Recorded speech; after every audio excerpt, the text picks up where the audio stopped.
ما يلفظ من قول إلا لديه رقيب عتيد.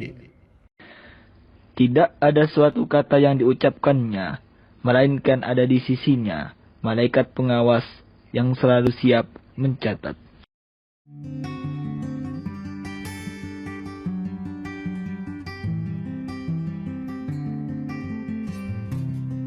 Kali ini adalah sesi materi oleh Ustadz Roji Afwarobi. Kepada Ustadz Roji saya persilahkan. Bismillahirrahmanirrahim. Assalamualaikum warahmatullahi wabarakatuh. Gimana? Kedengeran nggak? Insyaallah kedengeran ya. Alhamdulillahirrabbilalamin. Wabihi nasta'in wa ala umuri dunya waddin. Wassalatu wassalamu ala asyrafil anbiya'i wal mursalin. Sayyidina Muhammad wa ala alihi wa sahbihi wa sallim amma ba'du. Rabbi syrah li sadri wa yassir li amri. Wahlul 'uqdatam min lisani yafqahu qawli. Pada kesempatan yang sangat baik ini, marilah kita bersyukur kehadirat Allah Subhanahu wa Ta'ala yang telah memberikan rahmat dan hidayahnya kepada kita semua, serta tiada henti-hentinya memberikan nikmat yang tidak mungkin dapat kita hitung semua. Baik itu berupa nikmat kesehatan, nikmat iman, nikmat Islam, nikmat panjang umur, sehingga kita dapat berkumpul dalam acara menyambut datangnya bulan suci Ramadan kali ini. Salawat serta salam tak lupa kita berikan kepada junjungan kita Nabiullah Muhammad SAW. Jika Rasul pertama Nabi Adam hingga Rasul ke-24 Nabi Isa mengajarkan kebenaran hanya untuk kaumnya, maka berbeda dengan Rasulullah Muhammad SAW yang diutus untuk seluruh kaum di muka bumi. Untuk itu, mari kita kirimkan salam dan salawat kepadanya.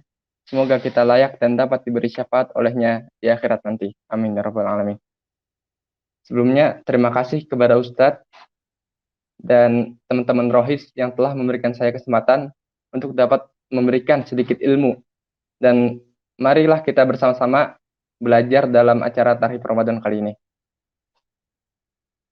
Kalau Allah Ta'ala, Ya ayyuhalladzina amanu kutiba alaikumusiyam kama kutiba alal ladzina min qablikum la'allakum tattaqun. Teman-teman sekalian, tidak terasa kita sudah berada di penghujung bulan Sya'ban dan sebentar lagi kita akan masuk ke bulan suci Ramadan. Ini adalah nikmat yang paling istimewa yang Allah berikan kepada kita. Di antara sekian bulan yang kita lalui, di antara ke-12 bulan itu, kata Allah, Inna iddatash syuhuri indallahi 12 syahran fi kitabillah. Sungguh, bilangan bulan dalam setahun yang ditetapkan Allah itu ada 12. Jadi dalam setahun itu ada 12 bulan yang ditetapkan oleh Allah. Yauma khalaqas samawati wal ardh. Sejak langit dan bumi diciptakan, Allah tetapkan setahun itu ada 12 bulan. Nah, di antara 12 bulan itu ada bulan-bulan yang diistimewakan langsung oleh Al-Qur'an. Nanti dirinci lewat hadis-hadis Nabi SAW. Dan di antara bulan yang diistimewakan itu ada bulan Ramadan. Di bulan Ramadan itu ditunaikan puasa. Maka Allah turunkan kemudian di surah Al-Baqarah ayat 183. Ya ayyuhalladzina amanu kutiba alaikumusiyam. Wahai orang-orang yang beriman, diwajibkan atas kamu berpuasa. Kama kutiba alal ladzina min qablikum. Orang dulu pun pernah kami wajibkan. Jadi sebelum zaman Rasulullah SAW pernah juga ada puasa, tapi nggak seistimewa kalian. La'allakum tattaqun. Agar kalian bertakwa. Nah, tujuan dari berpuasa itu adalah agar kalian bertakwa. Apa yang istimewa ini? Para ulama mengatakan Ramadan itu adalah bulan yang sangat istimewa. Sehingga sebagian ulama memberikan permisalan, Ramadan itu di antara sekian bulan dalam satu tahun di sisi Allah, kedudukannya seperti kedudukan Nabi Yusuf alaihissalam di sisi Nabi Yakub di antara saudara-saudaranya. Nah, artinya coba kita renungkan, seberapa cinta Nabi Yakub kepada Nabi Yusuf. Nabi Yakub itu sayang banget kepada Nabi Yusuf. Saking sayangnya Nabi Yakub kepada Nabi Yusuf, sampai-sampai ketika Nabi Yusuf itu disakiti oleh saudaranya, ketika Nabi Yusuf itu dilemparkan ke sumur oleh saudara-saudaranya, kemudian dia harus pergi jauh dari orang tuanya, dari ayahnya. Nabi Yakub itu sampai buta karena menangisi Nabi Yusuf alaihissalam. saking sayangnya Nabi Yusuf kepada Nabi Yakub kepada Nabi Yusuf. Nah, dan kalau kita baca cerita ketika Nabi Yusuf mengirim pakaian beliau kepada Nabi Yakub melalui saudara-saudaranya, ketika sampai kepada Nabi Yakub mengatakan, "Aku mencium aroma putraku Yusuf." Lalu pakaian Nabi Yusuf diusapkan ke wajah Nabi Yakub, sehingga dengan izin Allah, maka Nabi Yakub kembali bisa melihat setelah sekian lama dalam keadaan buta. Nah, itu adalah gambaran saking sayangnya Nabi Yakub kepada Nabi Yusuf. Maka begitulah kurang lebihnya istimewa kedudukan bulan Ramadan di antara bulan-bulan lain di sisi Allah Subhanahu wa taala. Nah, apa sih yang dapat kita ambil di sini? Ketika kita akan segera memasuki bulan Ramadan, saya akan mengajak teman-teman untuk merenungkan. Kita tuh bukan lagi ketemu bulan biasa gitu. Kalau ibarat Ramadan itu adalah manusia, kita bukan lagi ketemu dengan orang biasa, tapi kita lagi ketemu dengan seorang tamu yang sangat istimewa, dan dia yang paling disayang oleh pencipta alam semesta. Sehingga siapapun yang memuliakan tamu ini, kemudian menjadi teman dekat tamu ini, bersahabat dengan tamu ini, maka dia juga akan jadi orang yang sangat istimewa di sisi Allah Subhanahu wa taala. Ulama juga mengatakan bulan Ramadan ini di antara bulan-bulan yang lain kedudukannya adalah seperti matahari di antara bintang. Nah, kita tahu bintang itu hanya terbit di malam hari, hanya nampak di malam hari ketika matahari itu terbenam. Tetapi ketika matahari terbit, maka bintang-bintang itu akan tenggelam dan hilang oleh cahaya matahari. Begitu juga dengan Ramadan.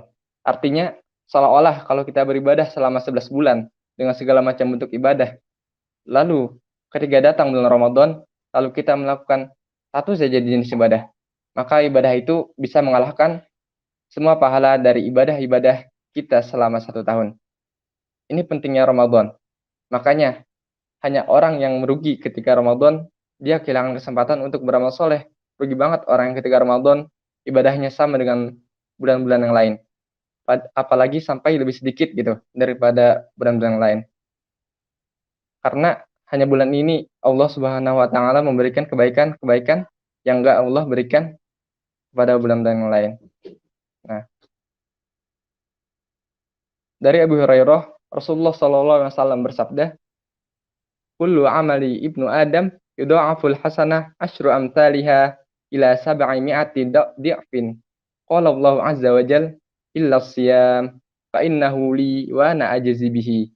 Yad'u syahwatahu wa ta'amahu min ajli lis-shaim min ajli. Lis-shaim farhatani, farhatan 'inda fitrah, farhatan 'inda liqa'i rabbih, wal hulufu fihi atyabu 'indallahi min rihil misk.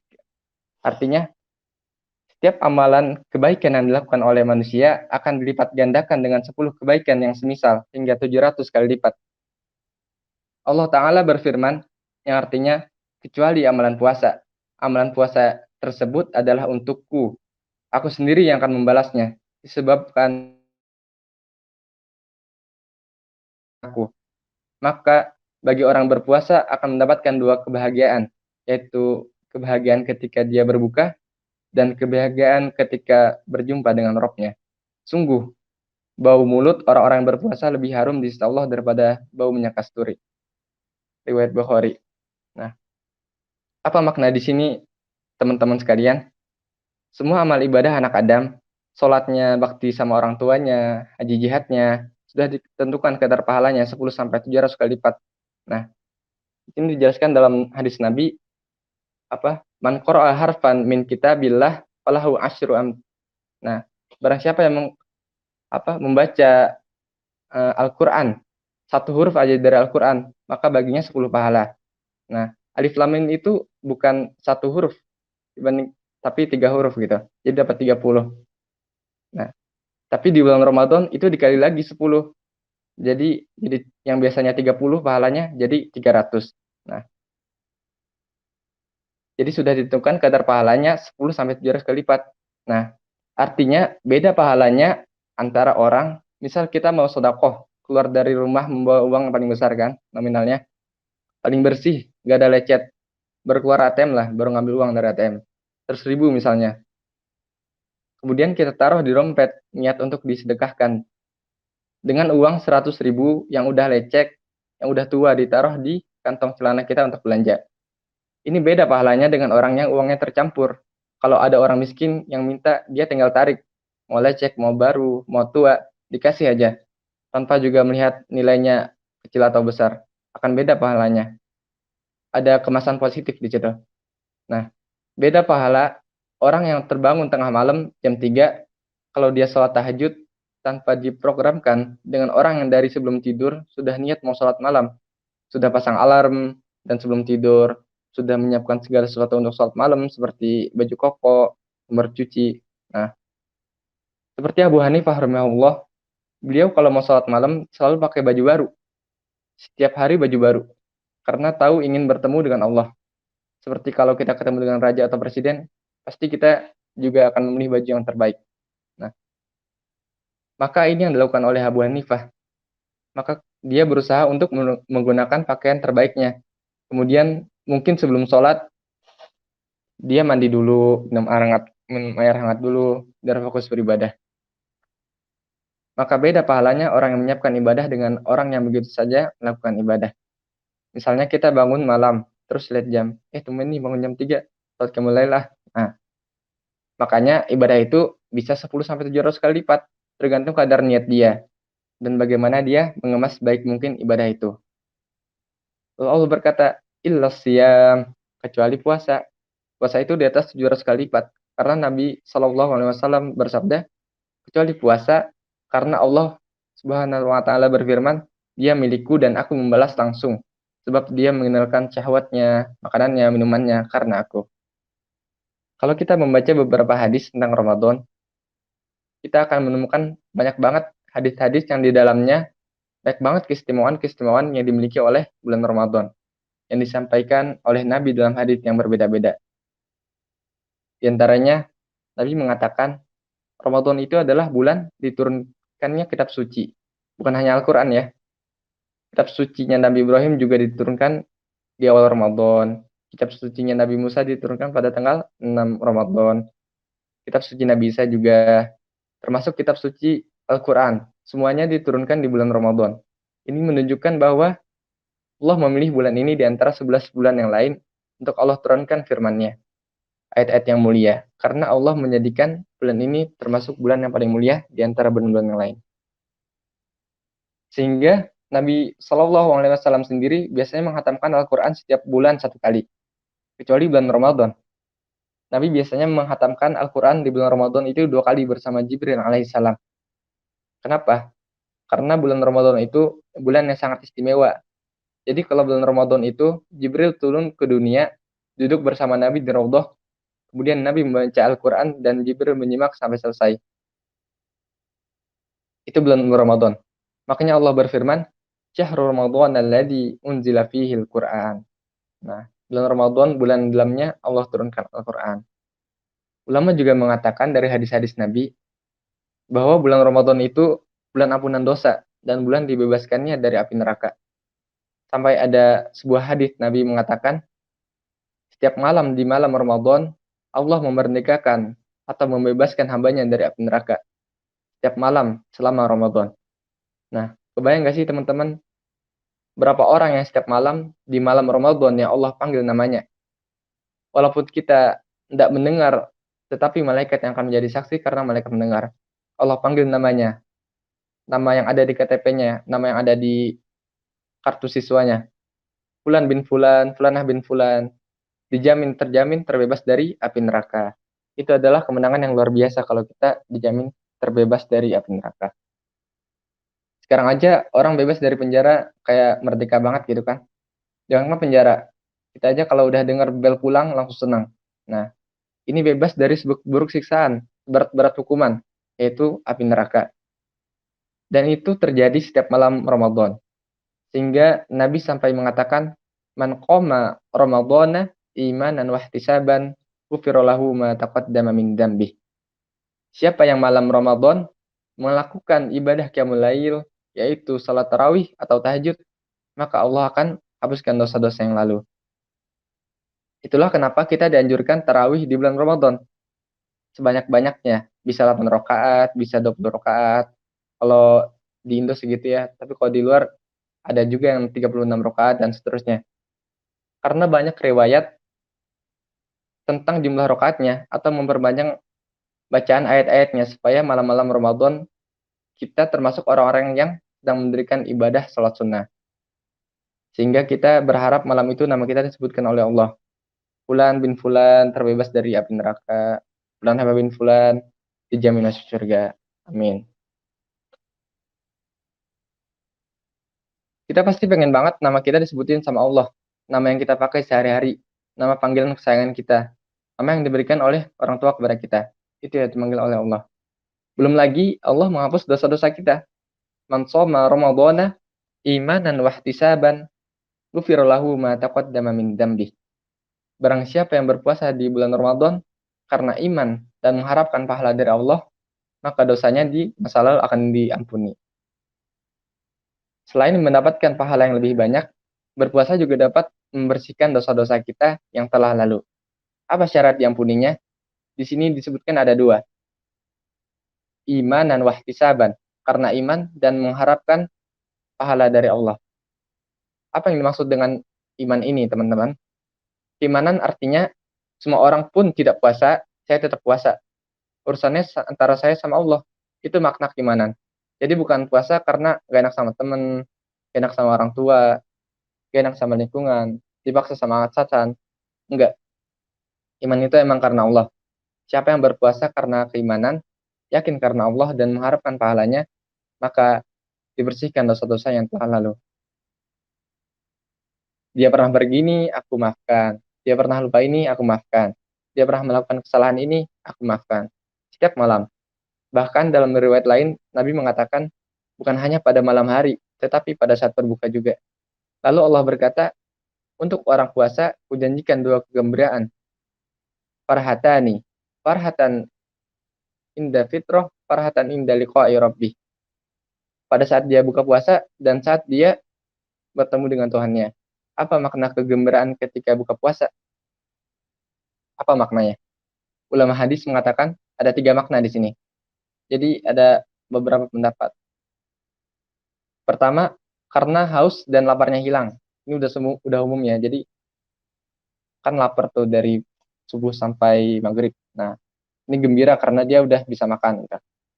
Terus yang kedua, kegembiraan yang didapatkan karena dia berhasil mengalahkan syaitan yang dari sebelum sahur sampai menjelang puasa menggoda dia untuk mengurangi kadar pahala atau membatalkan puasanya. Nah, pas sudah azan maghrib, berarti dia udah menang. Seperti kalau orang lomba lari, udah mencapai garis finish, nah musuhnya udah nggak bisa buat apa-apa lagi. Yang ketiga, kegembiraan karena dia bisa melipat gandakan pahala dengan membuka puasakan orang lain. Jadi satu hari kita bisa dapat pahala tergantung apa yang kita lakukan, tergantung amal ibadah kita, tinggal memberi buka puasa orang. Kita juga akan mendapatkan pahala puasa orang tersebut. Lalu kegembiraan yang kedua adalah ketika dia akan bertemu dengan Allah Subhanahu wa taala dalam surganya. Amin. Ya rabbal alamin. Dan bau mulutnya orang-orang yang puasa lebih wangi di sisi Allah daripada bau kasturi. Nah, minyak kasturi yang asli mahal ya harganya. Kita sering ketemu lah minyak kasturi yang harga 5 ribuan. Tapi minyak kasturi yang asli mahal harganya. Tapi nggak semua manusia menyukai wangi kasturi. Lalu, kenapa ada penggunaan kalimat kasturi di sini? Jawabannya hampir mirip dengan di surah Ar-Rahman disebutkan, di surga akan ada kurma, ada anggur, ada delima, dan dalam surah Al-Waqiah ada juga disebutkan pisang. Ini kata ulama adalah hal-hal yang sama namanya dengan di dunia, tapi beda bentuk, beda aroma, dan beda cita rasa. Nah, jadi misalnya kita bandingkan kurma di surga, Nabi Shallallahu Alaihi Wasallam bersabda, sesungguhnya satu butir kurma di surga, satu butirnya seperti tempayan besarnya. Tempayan gede banget ya, bisa buat makan berapa orang. Terus putihnya lebih putih dari susu, manisnya lebih manis dari madu, dan lembutnya lebih lembut dari buih. Nah, kita kalau nyari-nyari kurma kayak itu di bumi kayaknya nggak ada ya. Nah, kira-kira seperti itulah. Makanya kata ulama, yang disebutkan di surga adalah sama dari sisi nama dengan dunia, tapi beda dari sisi bentuk, aroma, dan cita rasanya. Begitu juga dengan kasturi. Kasturi di surga beda dengan di dunia. Banyak perumpamaan dengan kalimat ini. Seperti misalnya, selain bau mulutnya orang berpuasa di sisi Allah lebih wangi dari bau kasturi, ada juga hadis yang mengatakan tentang orang yang mati syahid akan menetes darah dari lukanya dan mengeluarkan bau yang lebih wangi dari kasturi atau semerbak kasturi. Kata para ulama, ini adalah kasturi akhirat. Maka masuk dari sabda Nabi, sungguhnya bau mulutnya orang yang puasa di sisi Allah lebih wangi dari bau kasturi adalah ahli surga yang rutin puasa. Nanti kalau udah dia ngobrol dengan ahli surga yang lain di surga, mulutnya akan mengeluarkan wangi kasturi. Dan ini tidak berlaku bagi orang yang tidak berpuasa. Misal ada orang yang meninggal, tidak sempat berpuasa Ramadan, mungkin karena kejahilan atau maksiat. Lalu dia dimasukkan ke neraka dulu, dibersihkan, lalu kemudian dimasukkan ke dalam surga setelah bersih, nanti dia tidak dapat fasilitas itu. Jadi ketika teman-teman dengar hadis ini, oh mulutnya orang berpuasa, insya Allah lebih wangi nih dari kasturi. Nah, bukan berarti kita bisa datang ke teman kita pas puasa, nih cium nih jikung kami. Langsung kita ciumin nafasnya ke hidung teman. Bisa marah dia nanti kan. Karena pasti bau mulut kita ada. Jadi bukan itu yang dimaksud. Di sini akan berlaku ketika kita sudah di akhirat nanti. Di surga insya Allah. Nah, kita udah membahas keutamaan-keutamaan yang ada di bulan Ramadan. Sekarang bagaimana cara kita memanfaatkan keistimewaan tersebut agar Ramadan kali ini mendapat keberkahan dari Allah Subhanahu wa taala. Nah, sebelumnya apa itu makna berkah? Berkah itu apa sih? Para ulama mengatakan berkah itu ziyadatul khair. Nah, tambahan keberkahan. Tambahan keberkahan yang sifatnya maknawiyah. Tidak bisa dilihat oleh mata, keberkahan itu dari Allah. Begini gambarannya, contohnya. Ada contoh si A dan si B punya gaji 1 juta. Kedua orang itu punya istri 1, anak 2, sama-sama anaknya 2. Sekolahnya sama, kerjanya juga di tempat yang sama. Pokoknya sama semua lah. Tapi si A tuh nyungsep terus deh. Dia tuh sial terus. Padahal makanannya juga sama, belanjanya sama. Tapi si A itu duitnya tuh nggak cukup terus. Nah, berarti dia nggak berkah itu. Dan yang si B, Masya Allah, dia punya pendapatan dan pengeluaran yang sama kan sama si A. Tapi dia bisa menabung, malah bisa sedekah. Nah, berkah itu begitu. Nilainya itu adalah sama. Secara zohir sama, tapi telah Allah jadikan berkah sehingga mencukupi semua kebutuhannya. Keberkahan itu unik. Pendapatan yang kelihatannya kecil di mata A menjadi cukup di mata B, bahkan lebih. Dan keberkahan itu akan menjadikan semuanya berkah. Anaknya nggak senang macam-macam, sedangkan si A setelah merasa pendapatnya nggak cukup kan tadi, udah kurang terus untuk keperluan sehari-hari, anaknya malah minta belikan HP. Nah, udah pas jalan malah hilang HP-nya kan, ketinggalan di WC atau ketinggalan pas beli gorengan gitu. Nah, bagaimana nggak nambah nyungsek kan? Nah, kira-kira seperti itulah gambarannya. Berkah itu adalah nilai yang sifatnya maknawi, yang Allah berikan karena kebaikan zahir dulu. Allah memberikan suatu rizki, jadikan rizkinya berkah, keluarganya tidak punya mobil kan, tapi semua kebutuhannya terpenuhi, tidak ada percakapan dalamnya, adem aja tiap hari. Beda dengan keluarga yang punya mobil banyak kan, rumah banyak, tapi keluarga yang nggak akur, sehari berantem banyak banget gitu, sebanyak mobilnya, nggak berkah gitu. Kalau merasa keberkahan itu belum didapatkan, berarti hubungan kita belum tertata dengan baik dengan Allah. Ada orang yang hebat ini belum nyari kebutuhannya, sudah Allah hadirkan. Jadi yang pertama, nyari dulu baru dapat. Yang kedua, bergerak sedikit baru dihadirkan. Yang ketiga, belum bergerak, baru punya keinginan, langsung Allah hadirkan. Nah, yang pertama ini disebut nas, yang kedua disebut amanu, yang ketiga langsung disebutkan di Quran surah Al-A'raf ayat 96. Rizki ada di mana? Di langit kan? Kita tinggal di bumi. Sekarang ada orang yang oleh Allah langsung dibuka pintu rizkinya di langit dan di bumi. Kalau pintu langit dan bumi dibuka semua, dia tanpa bergerak pun, kalau cuma ingin, dia bisa dapatkan itu. Siapa orang ini? Walau anna ahlal qura amanu wattaqau lafatahna alaihim barakatim minas sama'i wal ardh. Kalaulah sesuatu penduduk negeri kita kalau spontan semuanya dengan izin Allah, beriman kepada Allah, plus tingkatkan takwa. Takwa itu disebutkan ada 115 kali dalam Al-Quran. Turunan takwa salah satu bentuknya ibadah. Puasa disebut dengan takwa. Apa tujuan diwajibkannya puasa? La'allakum tattaqun. Agar kita bertakwa. Salat juga bagian dari takwa.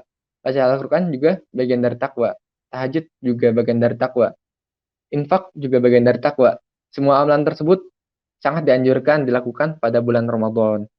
Nah, semoga kita bisa mendapatkan keberkahan dan menjadi orang yang bertakwa di sisi Allah. Amin ya rabbal alamin. Kesimpulannya adalah berkah itu ziyadah fil khair, tambahan kebaikan yang sifatnya maknawi.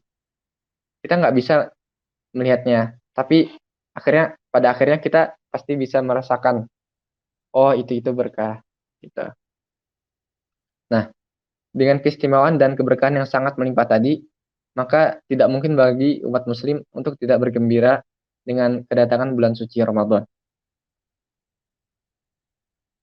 Ada orang yang berhutang ke temannya 100 juta. Dan dia janji akan bayar tahun depan gitu kan. Pas hari H, dia harus bayar utangnya malah nambah jadi 500 juta. Nah, temennya ini yang ngasih utang, kasihan lah kan sama temennya ini kan. Jadi dia bilang ke temennya yang utang, dah ente nggak usah pikir utang ente. Aneh kebetulan ada acara di Sambas sebulan. Coba ente jagain anak aneh sebulan. Kalau dia senang sama ente, nanti aneh lunasin utang ente gitu. Nah, pasti temennya yang utang akan melakukan segala cara agar anak temannya itu bisa senang dijagain olehnya. Nah, begitu pula dengan Ramadan. Kita mengetahui ada event sebulan dalam setahun, kesempatan besar-besaran bagi kita untuk menumpuk pahala, juga menghapus dosa-dosa kita. Maka bagaimana mungkin umat muslim tidak bahagia menyambut event ini? Suatu ketika, seorang wali kota mengadakan lari pagi 10 km. Nah, ada door pass-nya 100 unit rumah dan 200 unit mobil. Mendengar kabar itu, maka hampir sisi kota mengikuti event tersebut. Jumlah pesertanya banyak, mencapai 300.000 peserta. Berapa persentase kemungkinan kita mendapatkan hadiah tersebut? Nah, itu kurang lebih sekitar 0,1% ya. Itu dikit banget, kecil banget. Nah, apakah kalau kita lari sekuat tenaga dan yang paling pertama menyelesaikan lari 10 km tersebut, persentase dapat hadiah itu akan naik? Tentu saja enggak ya. Panitia pasti tetap akan mengambil acak kupon yang telah dikumpulkan. Nah, berbeda dengan Ramadan, semakin besar usaha kita untuk beribadah, semakin banyak juga pahala yang akan kita dapatkan. Jadi ini adalah kesempatan terbesar kita sebulan dalam setahun untuk terus menumpuk amal ibadah kita. Pemikiran seperti inilah yang harus ada dalam diri seseorang muslim agar dapat selalu bersemangat dan bahagia dalam menyambut Ramadan. Nah, sekarang bagaimana cara kita memaksimalkan bulan Ramadan ini? Pasti baik dari kalian yang hari pertama Ramadannya lemes. Rasanya nggak kuat puasa sampai maghrib. Pas sudah azan asar itu udah nggak kuat. Pokoknya tidur aja di kasur. Nah, bagaimana cara mengatasi hal tersebut? Yaitu dengan mematangkan persiapan sebelum Ramadan. Man arafa bu'da safari ista'adda. Barang siapa yang mengetahui jauhnya perjalanan, maka dia akan bersiap-siap. Alangkah baiknya sebelum memasuki bulan Ramadan, kita latihan puasa dulu di bulan sebelumnya. Seperti yang dianjurkan baginda Nabi Shallallahu Alaihi Wasallam, agar ketika Ramadan kita terbiasa dengan berpuasa sehingga tidak akan cepat lelah atau lapar. Nah, begitu pula dengan ibadah-ibadah yang lain. Kita harus membiasakan sholat malam dan lain-lain. Hingga ketika Ramadan kita sudah terbiasa untuk melakukannya. Nah, setelah mengatasi masalah fisik, tips selanjutnya adalah mengevaluasi diri. Bagaimana sih kita pada Ramadan sebelumnya? Target-target apa yang belum kita capai? Misalnya target tilawah Al-Quran, hafalan Al-Quran, sedekah, sholat sunnah, dan lain-lain. Nah, kita tuh harus mengevaluasi apa yang harus kita perbaiki dari Ramadan sebelumnya. Tips kedua yaitu perencanaan. Nah, mumpung masih ada waktu sebelum bulan Ramadan, sekitar seminggu lagi ya, Ramadan, kita harus menentukan hal-hal yang ingin dicapai di Ramadan kali ini. Misalnya saya Ramadan kali ini harus hatam 3 kali gitu, atau harus bisa menghafalkan Al-Quran 1 juz, nah, dan lain-lain. Tips ketiga, nyusun strategi. Perlu adanya strategi khusus. Kalian masing-masing pasti lebih tahu strategi apa yang cocok untuk kalian. Misalnya tilawah 3 hari 3 juz. Tilawah sehari 3 juz. Berarti sehari 60 halaman. Sholat 5 kali dalam sehari. Berarti tiap waktu sholat kita harus membaca 12 halaman. Nah, dan lain-lain. Kalian semua pasti lebih tahu bagaimana strategi kalian sendiri dalam apa untuk ibadah kita lebih produktif. Nah, tips keempat adalah mempersiapkan alat atau metode produktif. Kita udah evaluasi Ramadan tahun lalu. Sudah tahu apa yang harus diperbaiki. Lalu kita juga sudah menyusun rencana dan strategi untuk kegiatan produktif dalam Ramadan kali ini. Nah, percuma kan kalau udah kayak gitu tapi tetap nggak dikerjakan gitu rencana-rencananya.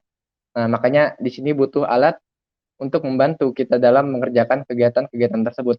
Contohnya alarm.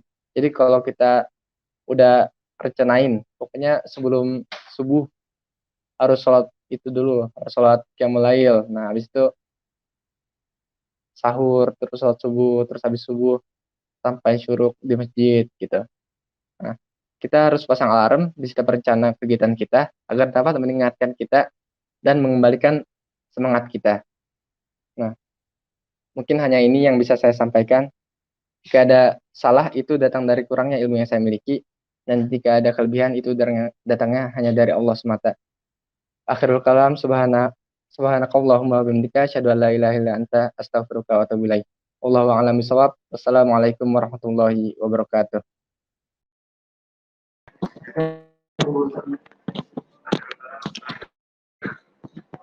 Syukron kepada Ustadz Roji. Setelah itu adalah sesi tanya jawab yang akan ditanyakan oleh penonton.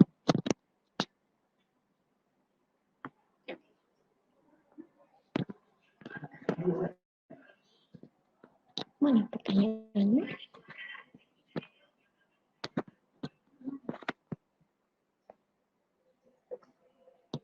Pertanyaan mana ada pertanyaan?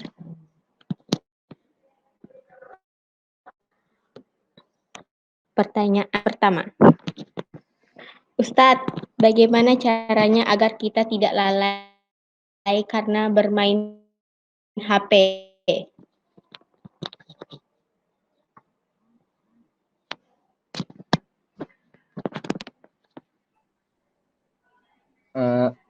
Bismillah.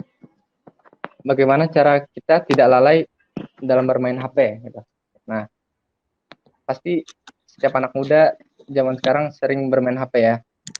Nah, sebenarnya nggak apa-apa bermain HP itu, tapi asal kita dapat mengatur waktunya itu. Nah, bagaimana cara kita tidak lalai? Yaitu dengan tips-tips produktif yang tadi saya sampaikan. Kalau niat kita sudah kuat dan kita ada teman untuk mengingatkan kita dalam kebaikan, insya Allah kita tidak lalai dalam bermain HP atau tidak lalai dalam sesuatu yang tidak bermanfaat. Nah, gitu kurang lebih.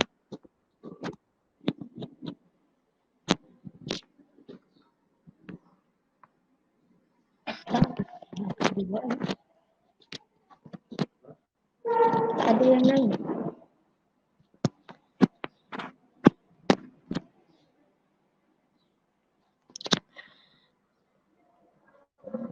Pertanyaan kedua. Ustadz, bagaimana caranya agar kita tetap semangat tilawah saat puasa kondisi badan lagi lemas?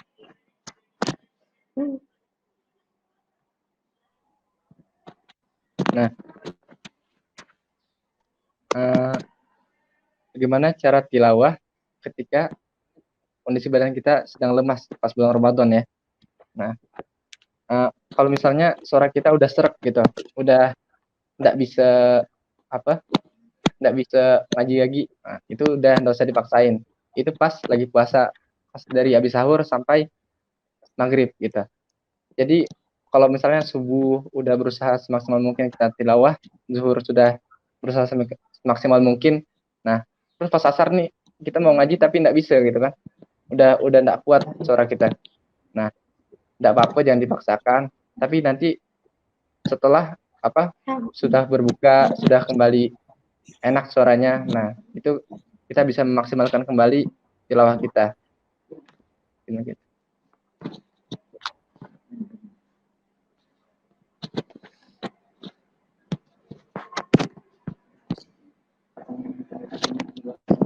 Oh iya. Selanjutnya.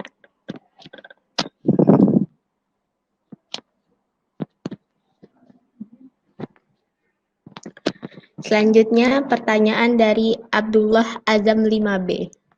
Ustadz, saya mau nanya, misalkan ada sholat kita yang pernah ketinggalan, kan ada dua pendapat. Yang pertama diqodho dan yang kedua diperbanyak sholat sunnah. Mana pendapat yang lebih baik dikerjakan?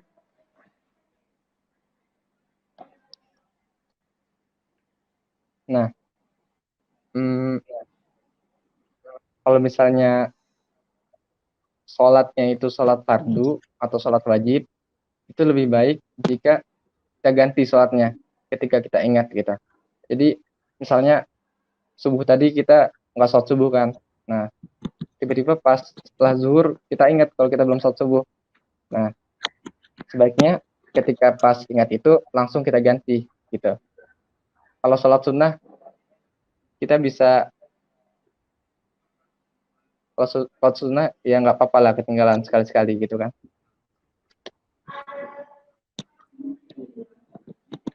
Setiap orang juga punya kesalahan. Ini cuma dari pendapat saya pribadi dan banyak yang lebih ahli tentang masalah ini.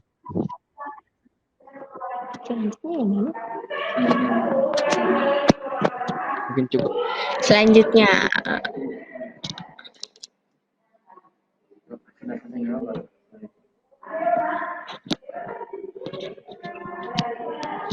Udah selesai dah. Selanjutnya pertanyaan dari Kaila Nurnazifah. Ustadz, saya mau nanya, kalau pas puasa kita sering buka-buka video mukbang, makan gitu, hukumnya apa ya?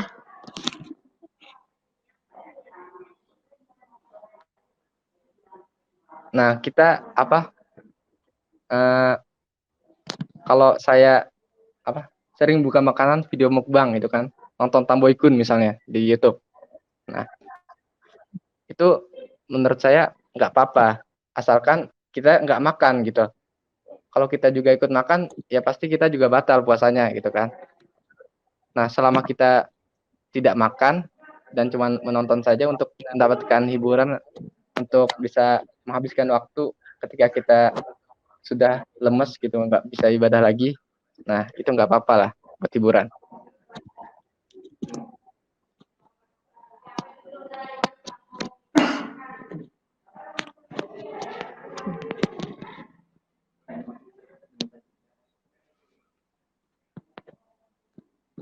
Selanjutnya ada pertanyaan dari Imam Zaki. Ustadz, saya mau nanya dong, gimana motivasi Ustadz saat berpuasa dan menghatam?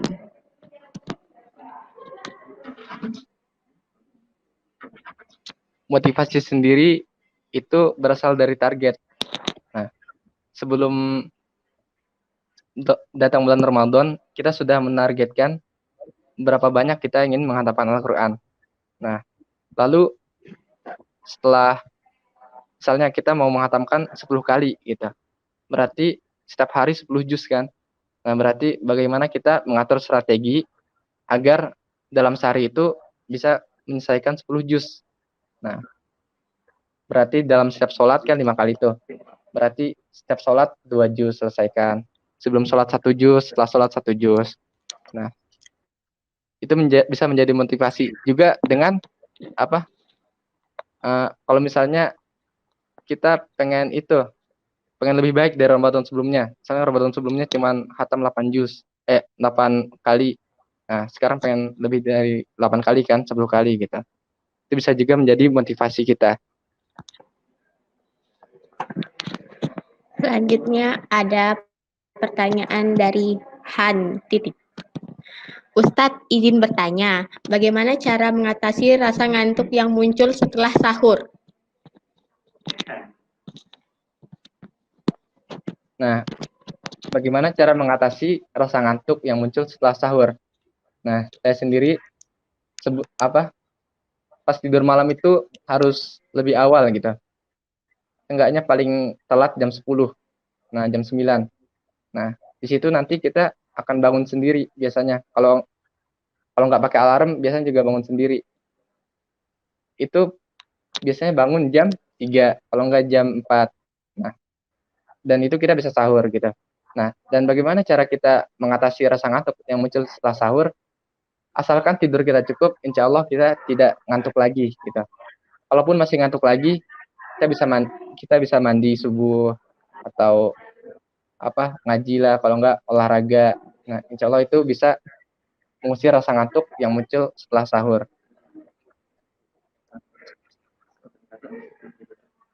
Penutupannya dulu ya.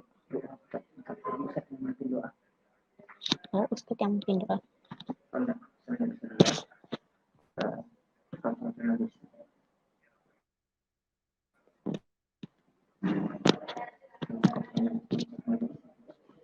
Selanjutnya pertanyaan dari Shifara_Hima. Ustadz izin bertanya, dua kebahagiaan orang yang berpuasa saat berbuka dan saat bertemu Robnya. Maksud bertemu Robnya itu apa ya Ustadz? Boleh tolong diperjelas? Nah, maksud dari kebahagiaan ketika bertemu Robnya, yaitu ini saya mendengar dari ceramahnya Ustadz Khalid Baslamah, yaitu ketika sudah di surga, sudah masuk surga, kemudian dia bertemu kepada Robnya, lalu dia berbahagia karena dengan amal puasanya tersebut, dia bisa bertemu dengan Robnya di surga nanti.